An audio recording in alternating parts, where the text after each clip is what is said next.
Let's get started. Thank you so much for being here today to listen to, oh, Pauline says happy birthday, to listen to me talking all about LinkedIn. As most of you know, anybody that knows me, it's my favorite topic to talk about. Just a couple of things, just to advise you that the webinar today will be recorded. Ask me anything at all in the chat or comment, or give me abuse, whatever you want to do in the chat. I will probably answer the questions at the end, unless it is particularly relevant to what I'm talking about at that moment in time. But my intention is to keep them until the end and see how we go.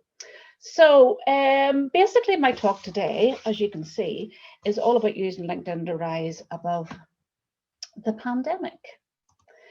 So a little bit about me, for those of you who don't know me.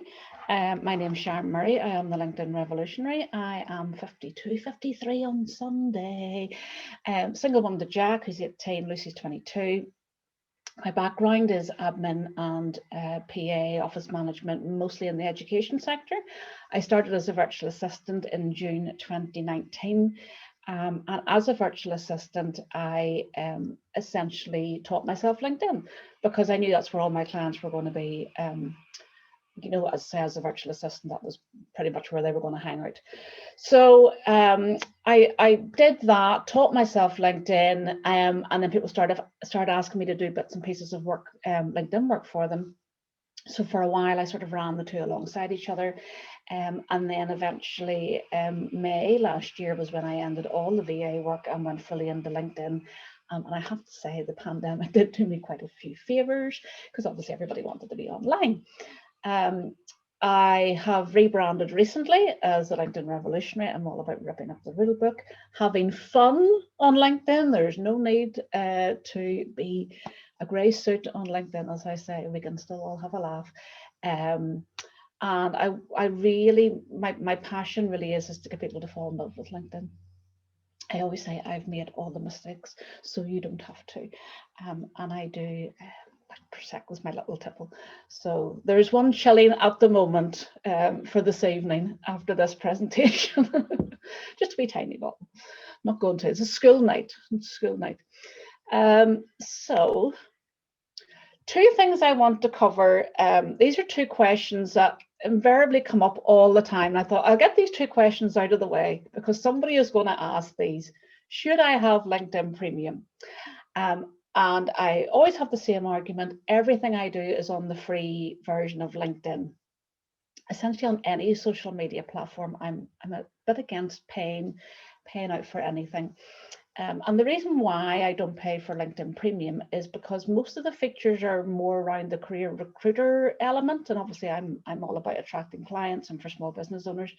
There's the in-mail function, which really goes against what I'm about because I'm about organic growth. I'm about building relationships and most definitely not cold messaging people. So that would not sit comfortably with me.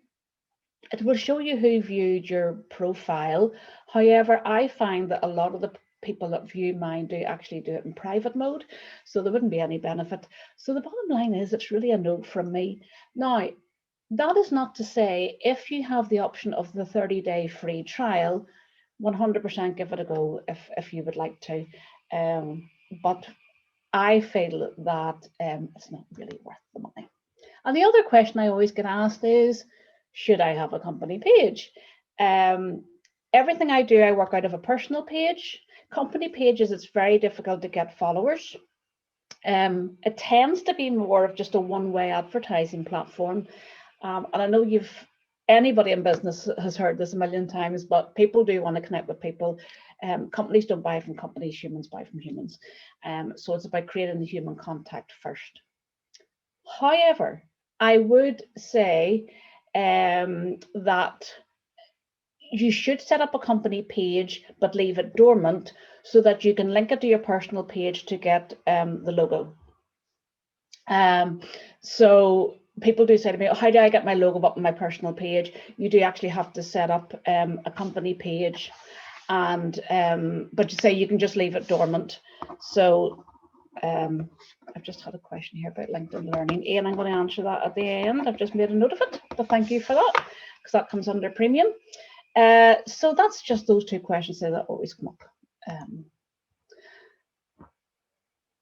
For a lot of people over the last 12 months, there has been, of course, a huge shift in business. Obviously, we can't sell, as they say in inverted commas, face to face. We've had to move online. And it's so out of people's comfort zone.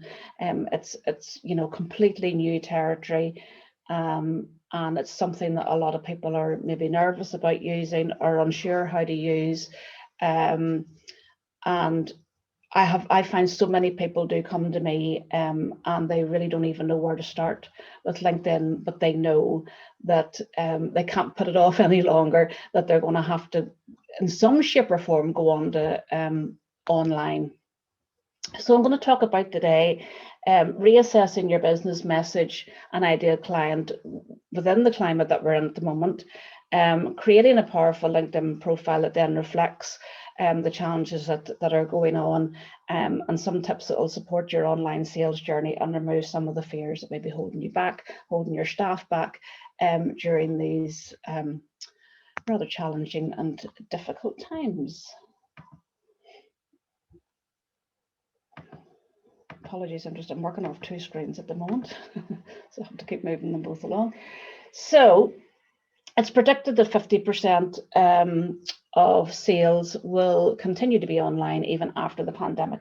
Virtual selling is not a temporary challenge. It is an essential path that you need to take in order to sustain and grow your business for the future. So if you have been burying your head in the sand and waiting for things to go back 100% face-to-face, not really going to happen. And you're pretty much just sort of putting off the inevitable. And, it's really important to remember that your competitors are probably jumping on board. So the last thing you want is to be left behind. I just want to make sure in between slides that you have a chance to jot down some notes. There will be a couple of times where I will actually leave a few questions for a minute or two for you to reflect on, so I'm not going to be whizzing through these too quickly. Just a few stats. 4 out of 5 leads come through LinkedIn. I think that surprises a lot of people. And according to this website, Construct Digital, 2021 is the year of LinkedIn. So this is the year to get on board. If you haven't done it, you need to do it. The bottom line is, if you don't have a strategy, get one now. If you do have one, it might be time to go back and reassess it. Think about, is it reflecting the current climate? Have you adapted it? So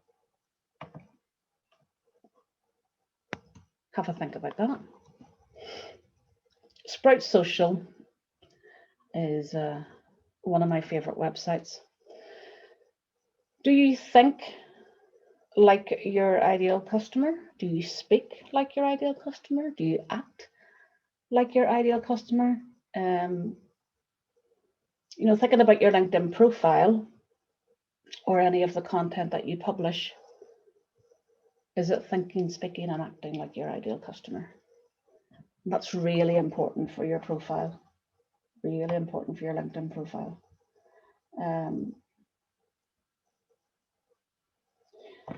You have to remember, it's never about how you see your product or your service. It's about how they see it, how your customer sees it.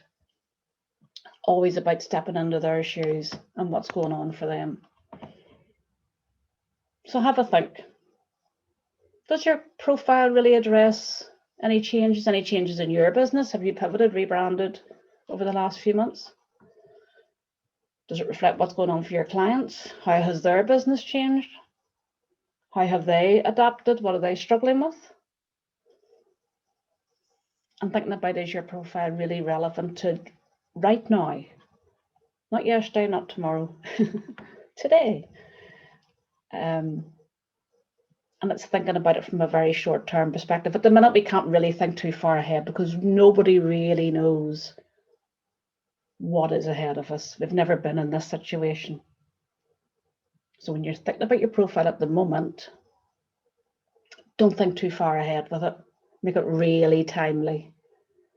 And then you can keep going in and updating it and adjusting it, tweaking it. It takes a matter of minutes.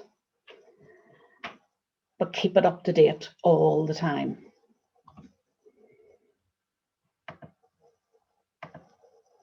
So let's take an example. So say you were in the sort of business that targets people in retail and hospitality who obviously have been really, really struggling. You need to be reaching out now to those sorts of people. You want to be planting seeds. You want to, when people come out of the challenges that they've been going through, you want to be the first person that they think of. See, is there something that you can do to help them now, and talk about how you can help them even more over the next few months. You know, their business might be halted at the moment, might be restricted, but they still on the top of that, you know, they're still really focused on wanting to succeed. So it's all about adapting your profile to address what's going on for them now and what might happen in the short term. But as I say, you don't want to be thinking too long term at the moment. Might make people nervous if you try to get them to envisage too far in advance, because that's just beyond their vision. So keep things on your profile fairly short term at the moment. Also, you're saying to yourself, Siobhan, how am I going to do that? How do I do that? How do I adapt my profile? What am I saying? So let's go a little bit deeper. And we're going to think about just keeping my ideal client awake at night. You know, how do they see the problem, not how you see it? How are they talking about it in their head? How are they talking about it to other people? What words are they using? And then how can you make that problem go away? And how can you show them how different their life or their business is going to be after they've used your product or your service?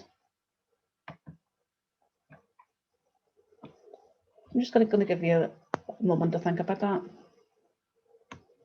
And don't overthink. Just immediately, let's keep my client awake at night, actually.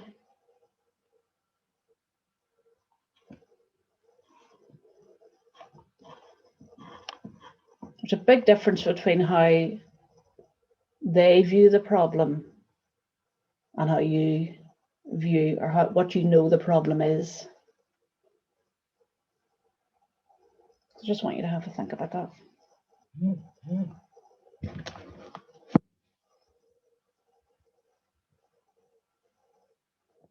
Okay.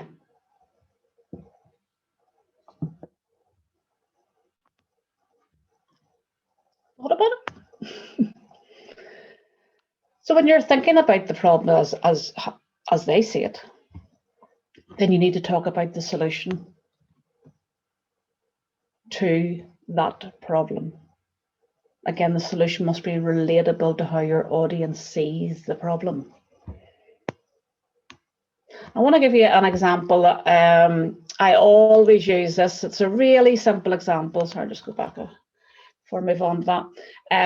But it just really clarifies it. Just, you know, what I'm saying here about the obvious problem and the solution. I last year had to fill in forms for my son for education maintenance allowance for school, and I hadn't done my accounts, and in fact they were a complete mess. And the form had to be in a few weeks, and I was like, oh my goodness, what am I going to do? I haven't done these, haven't got time, can't really be bothered, don't really want to do it. And I got this amazing accountant. And why did I pick the particular accountant? Because she said, give me everything and I'll sort it out. That was it. That was all I needed to know. She was making the solution completely relatable to the problem I had, because the problem I had was, I don't have time to do any of this. I really can't be bothered doing any of this. I don't even know what I'm doing. Please just take it all away and deal with it, and then just give me the bottom line. She didn't go into, herself and what her experience was and how she was going to do it and the package she was going to use and whatever. We talked about that afterwards, but initially to hook me in as a client, she just said, just give it to me and I'll do it. And that's a really simple example of making a solution completely relatable to the product. If she had come to me and said, well, I'll set up a spreadsheet and then I'll get you to type in such and such, or, I'll do this package, and I'd be like, that sounds like hard work. That sounds like something's going to take me an awful lot of time. And that would not have resonated with me at all. So keep your solution really, really simple and make sure it 100% addresses the problem as your audience sees it. I then worked with my accountant on LinkedIn, and her message is, I will ensure you get a good night's sleep. Because that's what anybody wants. They're lying in bed thinking, oh, I'm so stressed over my books. I'm so stressed over my accounts. I don't even know how much money I have. I don't even know if I'm solvent. I don't even know if I'm making a profit. I have no idea. So she just put that really simple message out. And if you saw that, you go, oh, yes, that's all I want. I just want to go to bed tonight. No, somebody else is dealing with it, and I don't have to deal with it. So your profile, your banner, which is your cover image across the top, and your about section should all address all those issues and questions that we've just talked about. If I looked at your banner or looked at your profile now, would I know in 7 seconds what problem you solve? Is your profile client focused, or is it written like a CV? And would it inspire somebody to buy from you? I know it's very hard when we're very close to Patricia saying I need to update mine. Normally, when I do these, I can see everybody going, "Oh no, please don't go and look at my profile. It doesn't say any of that." A lot of them tend to be written like CVs, mainly because for a lot of people it is from a time when they were maybe in a corporate job and they're just struggling with how to transition the profile over, and I understand that. That's very funny, Patricia. I'll be stalking you later, Patricia, to see Ian saying me too. All your client wants to know is, I have a problem, how are you going to solve it? End of. They're all essentially selfish. Like, what's in it for me? I don't need to know about you. I don't need to know that you went to uni and that you can do open heart surgery. And has anybody ever said to you, before I hire you, can I see your CV? No. As in, when you're owning a business. I mean, obviously, when you were an employee, they would have, but as a business owner. But as I said, it can be difficult because we're very close to it. It's hard to critique your own work. But if you can take a step back and go, if I looked at my profile now, would I be thinking, gosh, yes, that's the sort of person I really want to buy from? Or am I thinking, it's really not wildly exciting? And thinking about the message that you're putting out there in your business message, short, simple, direct. We're bombarded with content. We just want bang, bang, bang. They used to talk about, would your granny understand it? It's now would a 10-year-old understand it? No jargon, no technical words. And is it relevant? And try to get it down to a dozen words. I say that to people and they just freak and go, what? I can't get my message into that. Oh, you so can. You so can. You just keep going deeper and deeper and deeper and deeper. As I said, when I did it with my accountant, her message ended up something like, I think it was, your one-stop finance shop to ensure you get a good night's sleep. I think that's what we ended up became to. It does take, you're not going to get that overnight. It can take hours, weeks. It's really, really important. To be honest, your whole profile hangs on that message. And then another good thing to do is have a wee sneak around. Put yourself into private mode if you know how to do that. You go into settings and privacy, visibility, I think it is, profile viewing options. Just trying to think off the top of my head. You can put yourself into private mode. Go and have a look and see what your competitors' profiles look like. Would they inspire you to buy from them? What do you like about them? What do you don't like about them? So it's much easier to critique theirs than it is to critique your own. So I'm a big fan of having a nosy around at what other people are up to.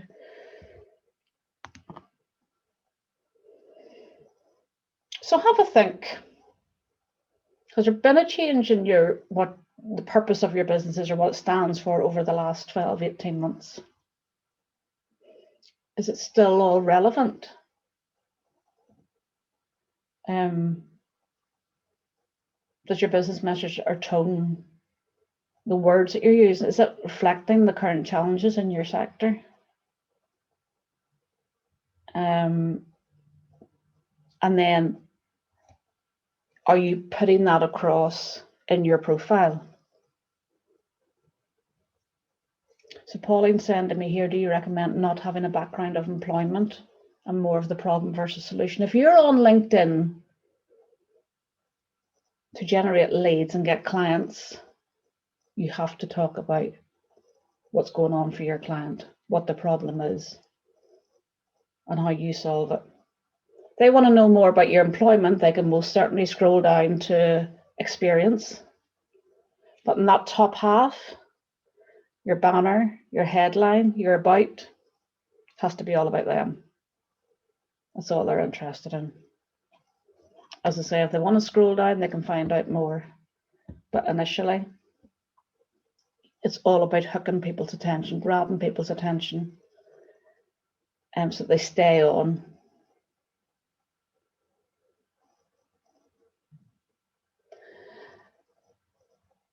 Rosaire's asking about having a dormant account. You literally set up a company account and then just ignore it.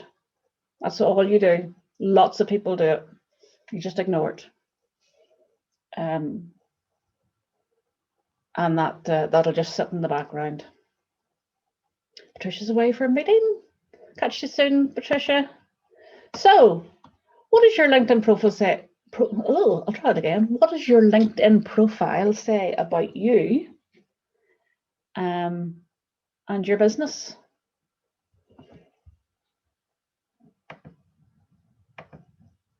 You know, is it really putting out there exactly how you want to be known, how you want to be talked about, how you want your business to be known?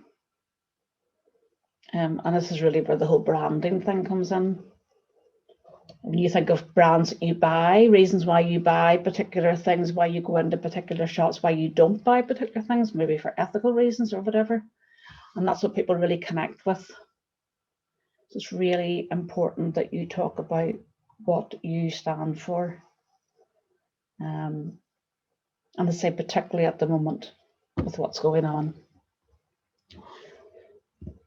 So you're probably all sitting frantically now in your phones, looking at your profiles going, yeah, mine doesn't do any of that.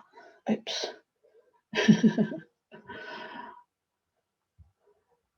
Ian's the nip off as well. Pauline says you're a mind reader. I knew you were sitting on your phone, Pauline. Everybody does. I see it in all my training when I do sessions like this. Everybody has their head down. I think they're on their phone checking their profile going, oh, get me off this training so I can go and quickly change this before it just susses me out. Oh, brilliant. So stats are showing now, you know, big shifts in how we're talking around content, tone, words. We're getting a little bit more emotion because obviously, you know, it's been a really, really difficult time. So again, that's the sort of thing you want to be putting across in your own content. Maybe add some more emotion to it. Certainly you'd like to make it, you know, positive and uplifting, because that's what we need to see. We need to know that we're coming out of this, things are going to be even better. You want people to be really motivated and really passionate about moving on, and embracing what has gone before, and try to, use that as a real learning exercise. So you want to put all that out there in your content, in your profile, in the posts you put out. And one of the really key things, empathy, are you putting your client's needs first? And it goes back to talking about the profile and saying about are you talking about the problem and the solution? Your profile has to address their pain points. What are their wants and their needs, and their dreams? And I say, what's going on for them now, not in 5 years' time, but what's really going on for them now in the next few weeks, in the next few months. What are their wants, needs, and dreams? Talk about those short term. So it will be, I imagine, for a lot of people, adapting a message around that, about what, as I say, it's all about the present. Eva says she has a meeting at 2, so she's popped off. Catch the rest on the website, no problem. Thanks for being here, Eva.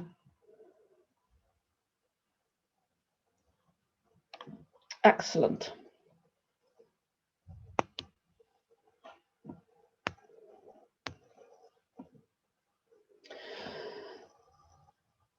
So I'm just going to go back a bit there. I'm going to talk a wee bit more. When you're referring to the banner, Pauline, I was just about to start talking about that. Pauline just said when you're referring to the banner, is that the headline? I was just actually going to start talking about making your way through the profile. This is normally what I would do, is actually go onto my own and talk through it, but I'll talk through this. So the banner is that image, that where your headshot is. So there's like a horizontal image there, which is, if you don't do anything with it, it's just left as a generic, like a blue color. And I see an awful lot of people leaving that blank, which starts my OCD, and I'm like, oh no, you're missing a massive opportunity. Logically, when you think about it, that's the first thing that people see when they jump on your profile. So it's a massive sales opportunity. Just she didn't know how to, Pauline didn't know how to change it. I'll talk about that now, Pauline. Cool. So what I do when I'm working with my clients is, as we talked about, we have the message, we try to get the message down to as few words as we can, and I actually put that into that banner, because, as I say, you want people to know in a matter of seconds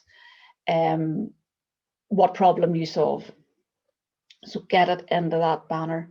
And the way I do it is, if you know how to use Canva, it's so easy. I am not remotely a creative person. Obviously, my branding has been done by an actual branding expert. But you can go into Canva.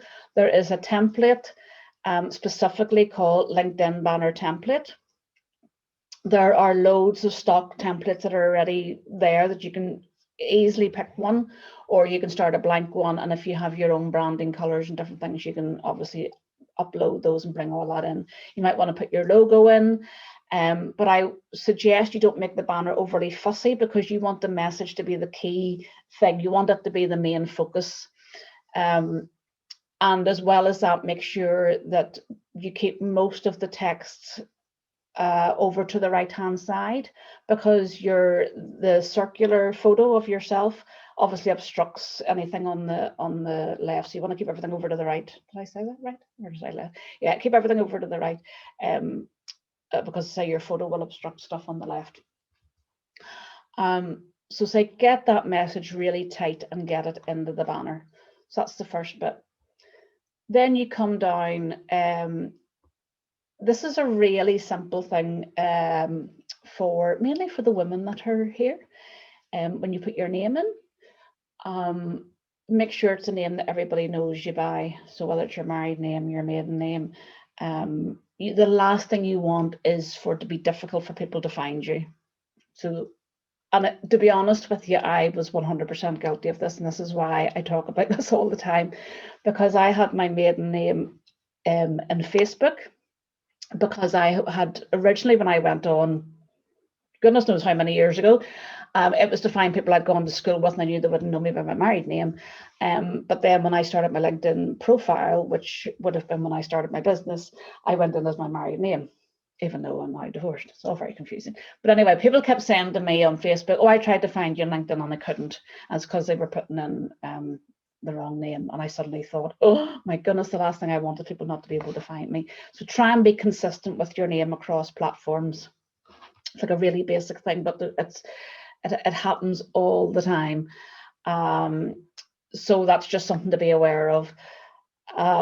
And then the headline then is just those words underneath that, Pauline. So a lot of people will put, say, you know, founder of whatever, or, you know, owner of, or chief executive, or something therapist, or whatever they are, that will go under your name. Now, what I suggest you put into that headline, and you've 220 characters, I think it is now, they've upped it from 120. Think about words, keywords and phrases that somebody would type in to find somebody like you. Your whole LinkedIn profile essentially works the same way as a website with SEO. So you want to pack your whole profile with all keywords that are going to move you up the search rankings. So think about different words, as I say, that would be logical ones that somebody would type in, and those should really go into your headline. Then you're going to move down to your about, and this is when it gets really juicy. The about section, 2,600 characters, throw the kitchen sink at it. Obviously, 100% go and look at mine, and you'll see it's laid out very simply, done in paragraphs. I hate big chunks of text. Anybody that knows me will know I am so against walls of text. It really puts me off. So mine, I'm a wee bit of an emoji fan, so mine has emojis and bullet lists. And, you know, as I say, we're so bombarded with content. It's unlikely somebody's going to read your profile really word for word. So think about how you're going to lay it out and set it out and word it in such a way that even if somebody just ran their eye down it, would they be able to glean enough information from it? So you want to be starting off with, sorry, I'm just writing down a message from David. David, I'll address that later on. That happens frequently, people with multiple businesses. Let me just jot that down. Cool. So yeah, so you again in your about a wee bit the way you're grabbing people's attention with your banner at the top and really hooking them and wanting them to stay on the profile. You're going to do the same when you get down to the about, because you have a few sentences before somebody has to click see more. And obviously you want them to click see more. You want to try and keep people on the profile as long as you can. So it's unlikely they're going to click see more if your first sentence is, you know, I have been in, you know, doing such and such for 20 years, and my experience is blah, blah, blah. Yeah, really, that's not very interesting. So you want to be saying, you know, are you really struggling with this? Is this something that, you know, you need support with, or are you having sleepless nights worrying about whatever? So, you know, you want to put about 2 or 3 questions in there. Again, this is why it's important to get into the head of your client, but how they see the problem. Are you worried about such and such? That's what you want. That's what you need to put at the very start of that about, so that people read it and go, oh, yes, that's me. Oh my goodness, that's exactly what's going on in my head. I want to click see more to see how this person's going to solve that. So they click see more, and your next paragraph then is going to be, great, that's what I'm here for. This is what I can do to help solve that problem. And then you know, you list a few things there. And then one of the things that I like to get people to put in And it's back to the whole branding thing and your purpose and your mission and what you stand for, because that's a lot of that is what people really connect with, is put in a bit about why do you do what you do? Why does your business exist? And what is really meaningful for you? You know, your values, your beliefs, all those things. Put in a bit about that. That's the sort of things people remember. It's the sort of thing that will make you different from your competitor, because only you has your why, has your business why, has your personal why. Nobody else does. So think about that. And in the next paragraph, you want to really throw everything at the transformation. This is what we buy. We buy the result, we buy the outcome, we buy the picture, and how great everything is going to be after we've worked with you or bought your service or product or whatever. So this is the bit that you really want to focus in on. So you want a paragraph, say again, list of 4 or 5 points. This is how things are going to be after we've worked together. And then the very last bit of your about, put a call to action.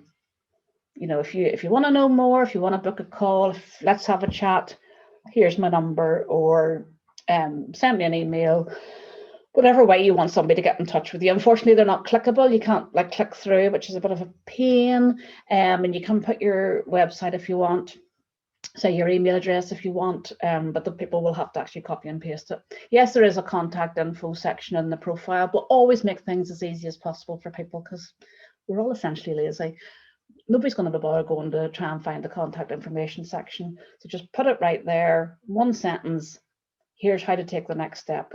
Personally, I would only give people one option. So it's either connect with me here, as I say, it could be, you know, here's my mobile number if you want to put that out, or email or whatever, but just give them one option and say, this is the next step. So that's that top half of your profile. And that's the really important part that has to talk all about what's going on for your client. Keep popping any questions at all into the chat. I have a couple there to address at the end. Remember, your profile can be changed in minutes. So you want to keep adjusting it all the time to the current climate, adapting it over the months ahead. Keep addressing what's happening. You know, if you can try and keep ahead, if you can keep up to date, as you know, it changes practically on an hourly basis as to what's going on. But if you can keep addressing what's going on in your own industry and sector, and then really importantly, what's going on in your clients, apart from anything else, they will be thinking, my goodness, isn't it great they've taken the time to really hone in on what's going on for me and the situation that I'm in and the industry that I'm in as well. So take some time to really look at that. Try and keep ahead of the game. So every time a different announcement, I know we are starting to, hopefully we're starting to come out of this, but every time something's announced, you know, it's not always necessarily, oh, how is this going to affect my business? But think about, how does that affect them, my clients? Think about the chain, that you know, the whole knock-on effect. How does this affect my client? How does it affect their audience? You know, work backwards and address as much of that as you can in your profile.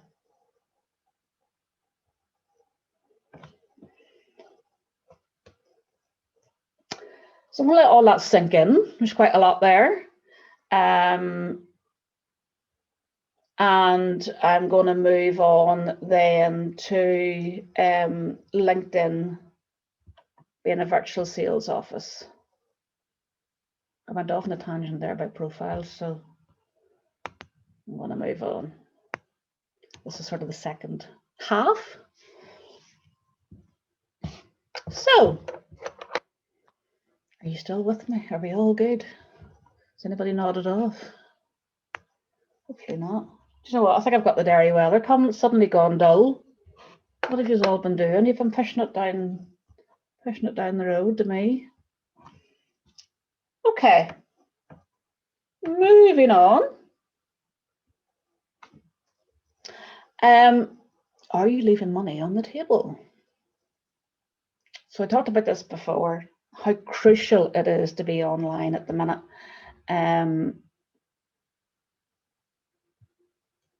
Current stats show that 90% of business is now done online.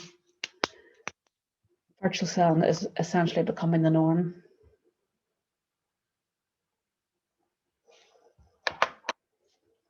Just looking at Pauline's question too, who's asking me, is it okay to change the profile in line with specific industry marketing campaigns you do for different industries?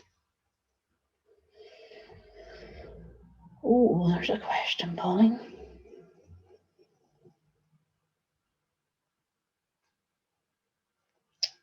Having to reflect on that. Does that feel like the right thing to do?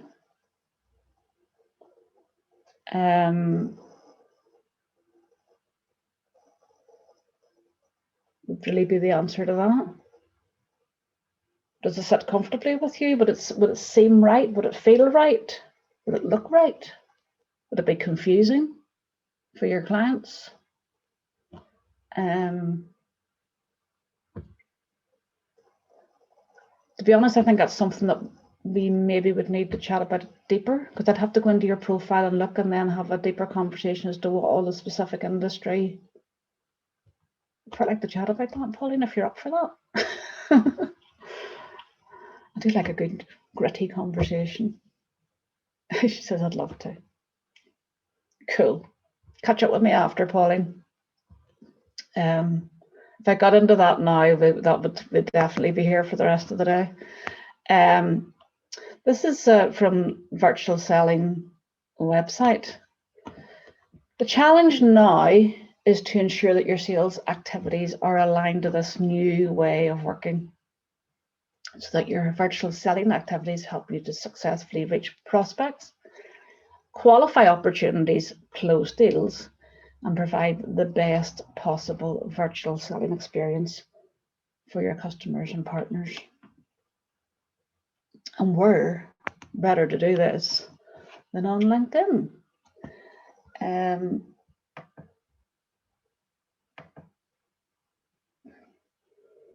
You still need to build trust. You still need to build confidence to close deals, but now you got to do this virtually. And this is just so out of people's comfort zones. And I completely get that.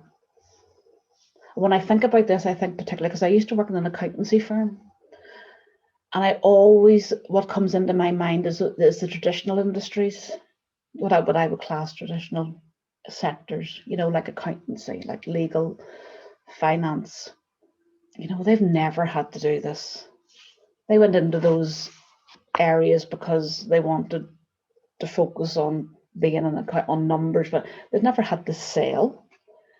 This is just this is just so alien. So let's talk about some ways that you can use LinkedIn to really sort of put across that office environment as close to being there in person or face to face. And the first one is about how you can bring your audience into your actual world. There's all different ways that you can think about doing this.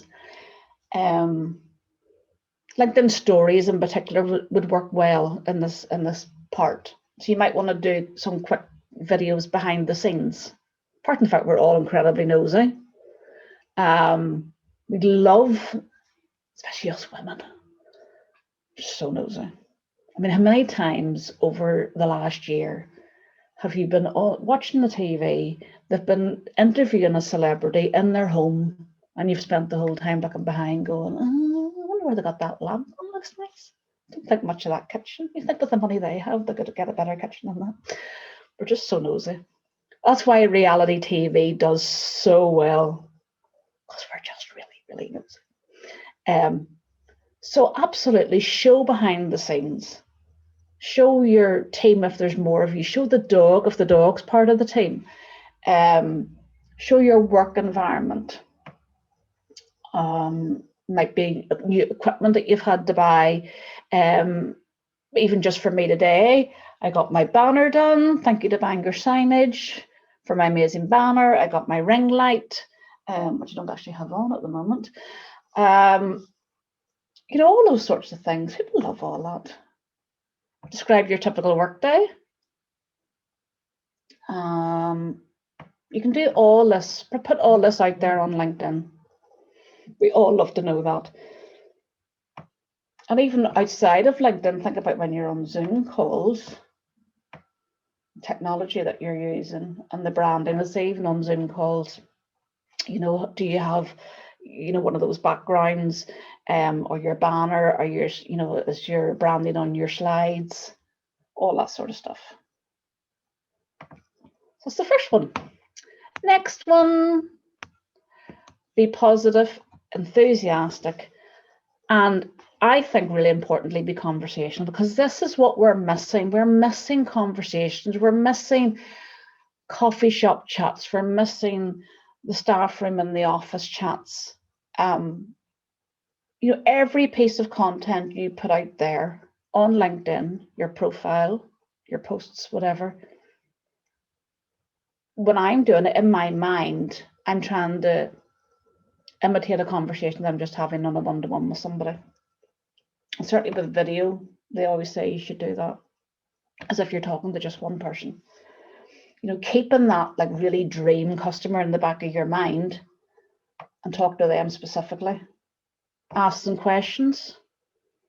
Polls on LinkedIn are going through the roof at the minute. You know, encourage them to talk about themselves, talk about their favorite subject, anything at all that gets people engaged and makes them feel a bit upbeat. So that would be my second way of using LinkedIn as a sales office. You know, when you think of somebody come into, you know, the office and you were like a potential client and you were having a chat with them, you're going to talk around maybe their family or the weather, or, you know, you just don't launch into, you know, a really serious conversation. And do exactly the same thing on LinkedIn. Do exactly the same thing. Build those relationships in the same way. Next one, get visible. The one people hate, the video.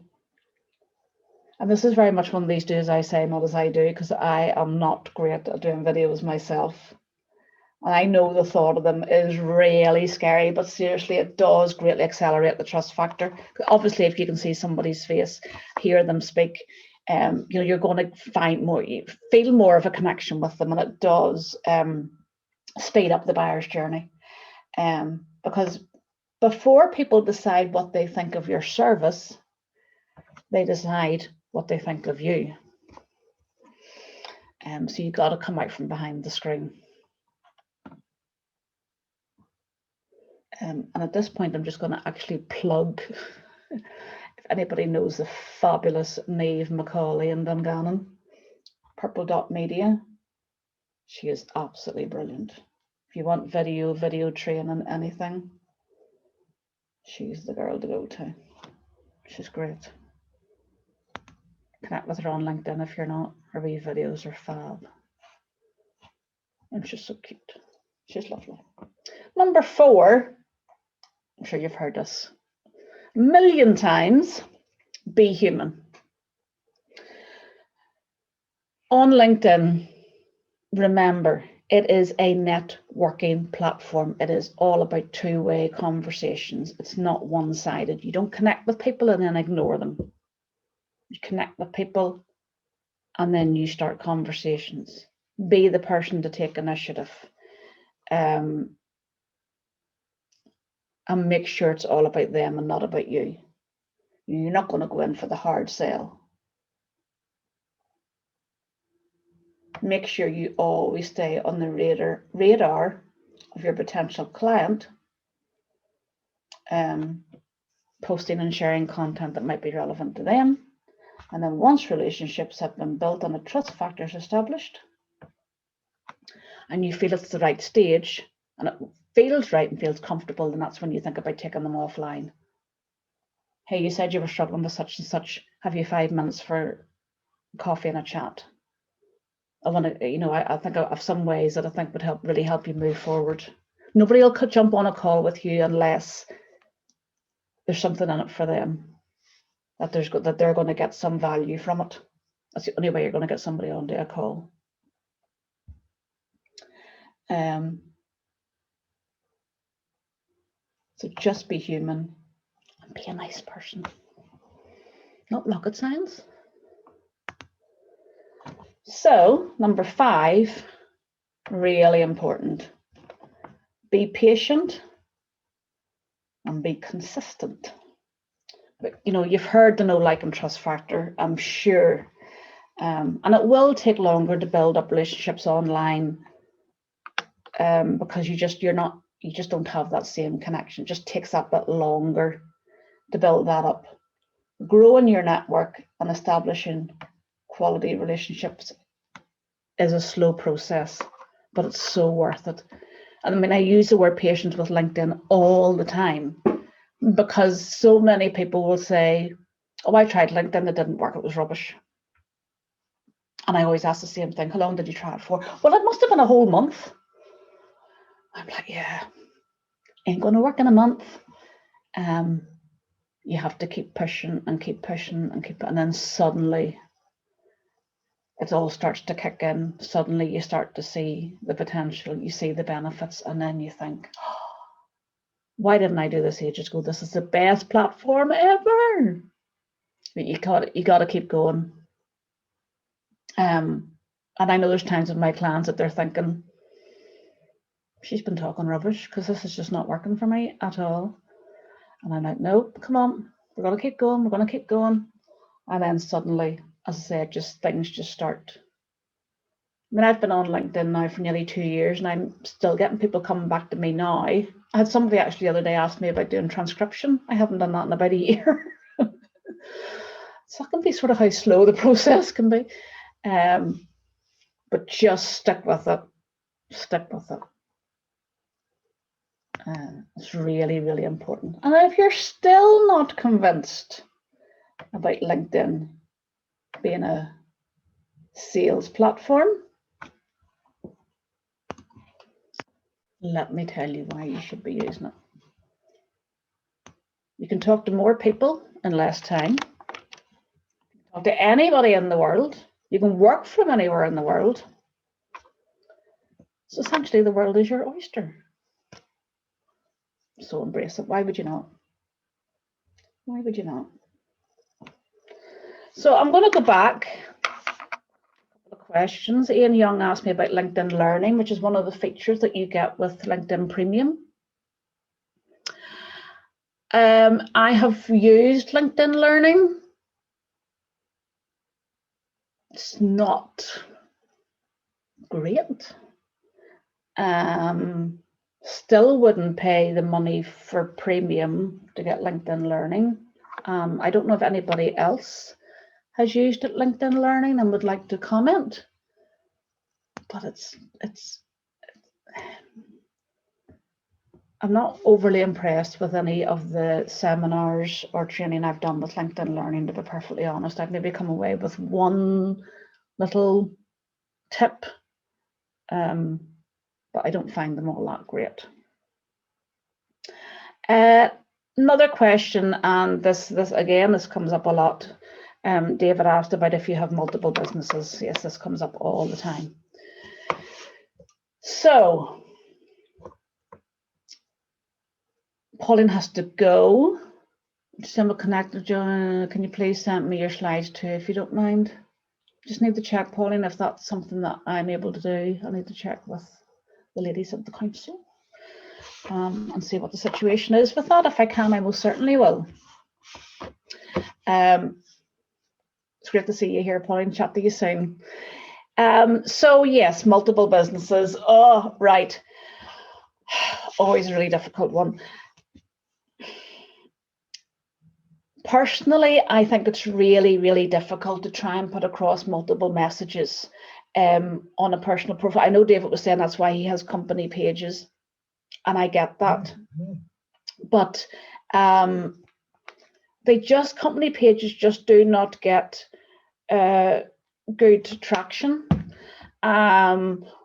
When you put a post out on a company page, it's down to you to get that post pushed out. LinkedIn doesn't distribute the post out to any of your audience, so you have to really put. It's an awful lot of hard work, and it's almost like having a second platform.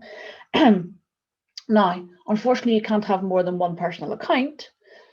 So then it's like, well, then, Sharon, what am I supposed to do? You're telling me I can't have. Well, you tell me the company page is not worth the effort. You're telling me not to put more than one message on a personal page, and you're telling me I can't have more than one personal page. But I've got two businesses, so what do? You need to get really, really deep down into, is LinkedIn 100% the place for each of those businesses? And really be strict with yourself and say, actually, that one might be slightly more Facebooky, or it might be, Instagram-y, or it might. But I would definitely say, I know people don't want to hear this, I would only put just one business is all. If you try to put out more than one, you're completely confusing your audience. You are going to find it really difficult to know, what problem you're talking about and how you solve it, whatever, because, which one do you focus on? If you're building connections, who are you going to connect with? Are you going to connect with the people that are in, this for this problem, or the people for this problem? And then when you go to do content,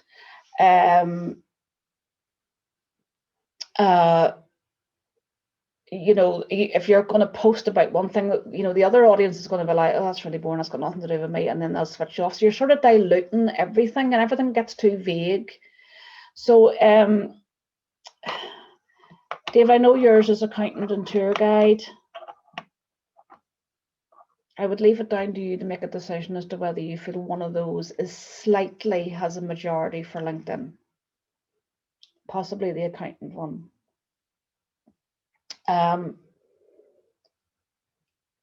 But normally when people go really deep, and if they're really honest with themselves, they'll probably go, actually, that's maybe not so much for LinkedIn.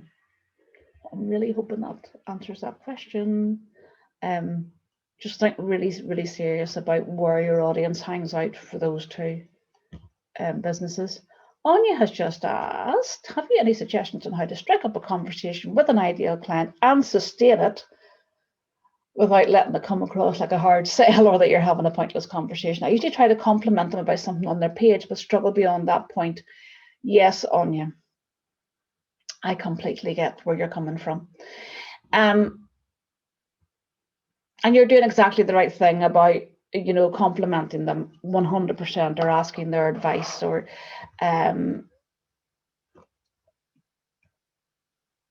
what the other things that you can do, Anya, are, just sort of stay visible around their content, even if you have to put out a post and you don't even particularly like it. If they're really the client that you just want to nail, comment on their posts, so that your name, because obviously they get a notification each time you comment. So think about reactions and comments to their posts, so that you're still at the top of their minds. You might want to consider stepping away from a conversation maybe for a week or two and then going back in again, so it's not like just an endless backwards and forwards, to and fro, and as you say, that all seems a bit pointless. So maybe consider, it is a long sales journey, but it's just about keeping on top, keeping your name at the top of their mind. And say other ways that you can do that is just by commenting on their posts, even sharing their posts. and things like that. But definitely complimenting them, always, you know, making it about them, not about you, as I said, which is clearly what you're doing. And it might be a case of just saying, you know, how has business been for you over the past lot of months? You know, what have you, is there anything particularly you've been struggling with? And try to move the conversation along a bit so that you could maybe, I would consider sending an audio message on your phone as well, or a video message if you felt that you could really go to that stage. Would help maybe move the conversation along a bit quicker as well, because they're getting more of that personal connection. I always send audio messages. Haven't just built myself up to the video ones yet. But they help to move things along a little bit quicker, accelerate the buyer's journey a bit. And then just, if you feel you could get to the point where you say, do you want to jump on a conversation or jump into a conversation? Other things you can do, I don't know whether you maybe have an email list. If you have a lead magnet, you could say, look, I've got this free resource, thought it might be really useful for you. So then you're bringing them into your email list and you can nurture them that way. If you had a Facebook group, you could say, you know, if they said they were struggling with something, you could say, actually, we address that in my Facebook group. Here's the link if you want to join. It's free. It'd be great to see you in there.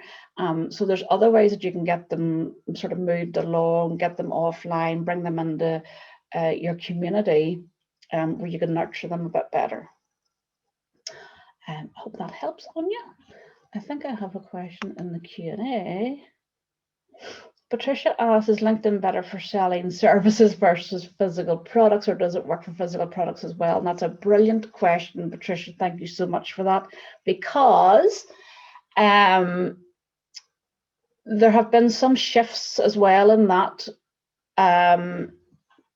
So what I would say, Anya says that definitely does help. Thank you. Good. Thank you, Anya. Yeah, anybody would have told you that it was always known as a B2B, business to business platform, but it has started to shift to more around B2C. However, what I would say is for around physical products, they need to be pretty high end. So what was predicted to be big this year on LinkedIn, and I know people who already do this and do it very well, was prestige cars.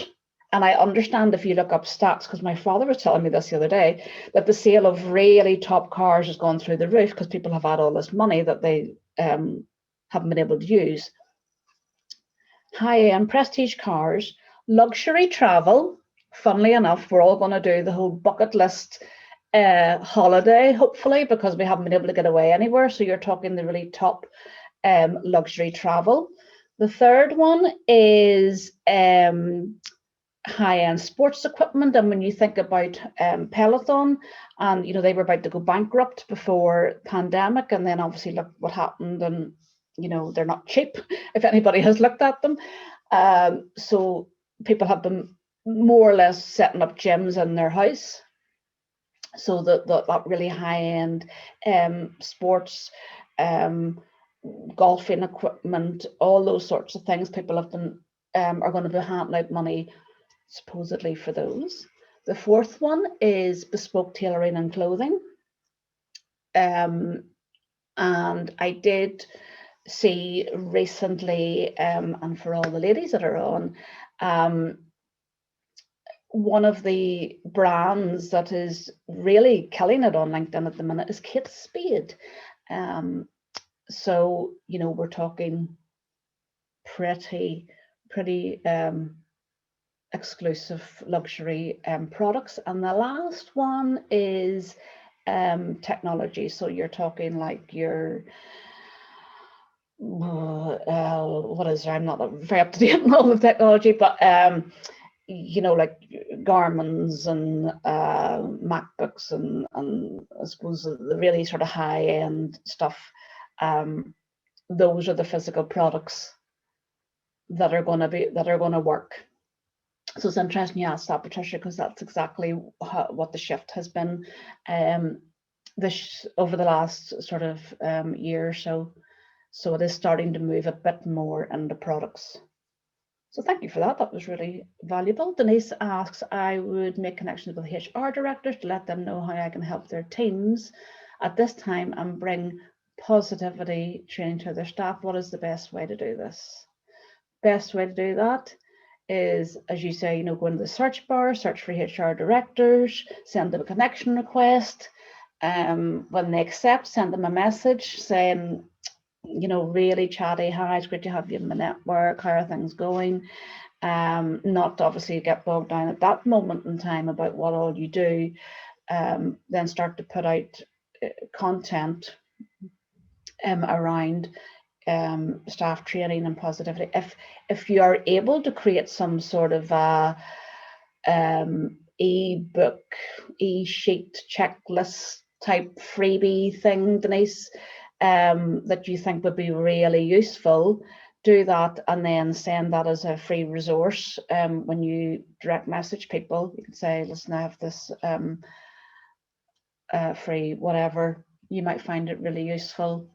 And then again, go and have a nosy at the sort of content they're putting out, and try to add value. It's always much easier to get into the world of your client than it is to bring your client into your world. So one of the things you can do as well is go into the search bar, and this isn't just specifically to LinkedIn. I do this on Facebook. I do it in Facebook groups. Into the search bar, type in hashtag a keyword that's related to what you do. So say I went in, typed in hashtag LinkedIn, I would then get all content coming up where people have used that hashtag. And it might be somebody asking a question about LinkedIn, so then I can jump into the conversation and give some value or answer the question or whatever. So that's another way you can try is go into the search bar of LinkedIn. It's not just about searching for people, you can search for keywords. So consider doing that and then join in the people's conversations. I say I do it in Facebook groups all the time. It's great. I'm in a sort of an unusual position where, although I am obviously on LinkedIn, my ideal client most of the time is in Facebook because they're at such an early stage of LinkedIn. They're not really as active on LinkedIn. So I'm there from a credibility perspective and being seen to be there and keeping up to date and everything, but my ideal client tends to come more from Facebook. So Denise said that was very useful. So if you want to get in touch, as we're coming near the end,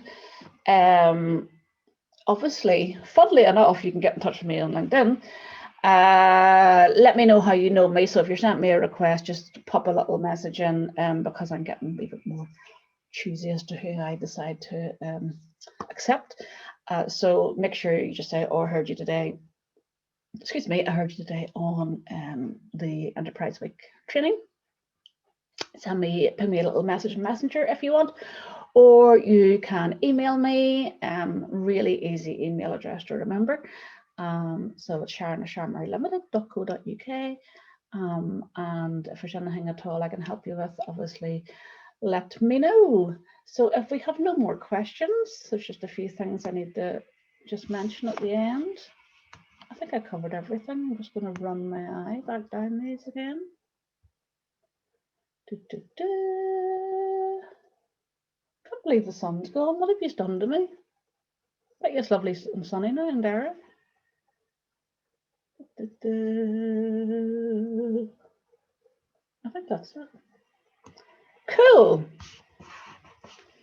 So I just want to finish off by saying, obviously, thank you so much to everybody that has come along today. Thank you to all the speakers this week, to Women in Enterprise, and obviously to you for joining in, Rosette. She says, thanks, enjoy your Prosecco and your birthday. Thank you. If anybody wants more information about Women in Enterprise and membership benefits, please visit their website, which is www.womeninenterprise.biz. That's all one word. All the information on other Enterprise Week events that are happening during the week is available online via the Council's webpage, which is www.derrystrabane.com. Derry City and Strabane District Council's experienced business support team are still available and working hard to deliver a range of services designed to help startups and SMEs as they try to resume business as usual during these unprecedented times. So to make an appointment to speak with one of our advisors, please contact Danielle.McNally at derrystrabane.com. And I'm just going to finish off by saying I really hope you enjoyed today's session. Denise is going to work on our banner and change our profile frantically. As I say, I'm going to be stalking you all now.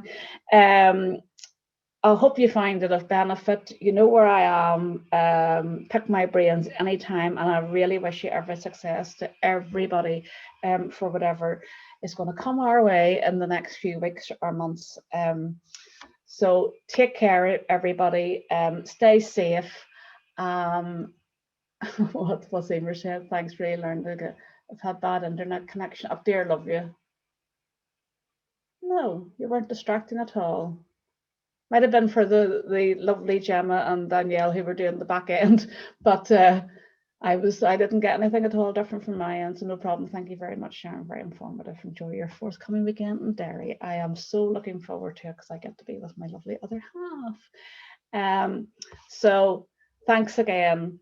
So chuffed and honoured to be here today, and hopefully catch up with you all soon, and maybe we'll get to do this again at some point face to face, which would be even better. So take care. I can't even speak. Take care, and I'll see you all soon. Bye.